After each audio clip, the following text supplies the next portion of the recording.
Anesthesiologists. What are the best things people have said under the gas? I got my wisdom teeth removed at 16 in a small, remote Canadian town. My dad and I had to travel to a slightly bigger town for the procedure.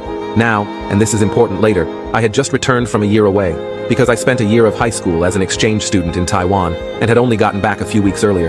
The procedure happens, nothing major goes wrong, and I wake up in a hospital room in a fair bit of pain, but mostly fine. My dad, who had driven me, came into the room, absolutely howling with laughter. Once he finally found his composure, he explained to me what had happened. The anesthesiologist and a nurse came out into the waiting room after I was put under and apparently were white as ghosts. My dad asked if anything was wrong, and eventually, the anesthesiologist explained to my dad that after he administered the anesthesia, I began speaking to him in fluent Mandarin, and that he thought maybe he needed to call someone to ask how it was possible that this redneck white teenager could suddenly gain the ability to speak Chinese under anesthesia. My dad thought this was the funniest thing he'd ever heard, and explained that I already knew Mandarin from my year in Taiwan.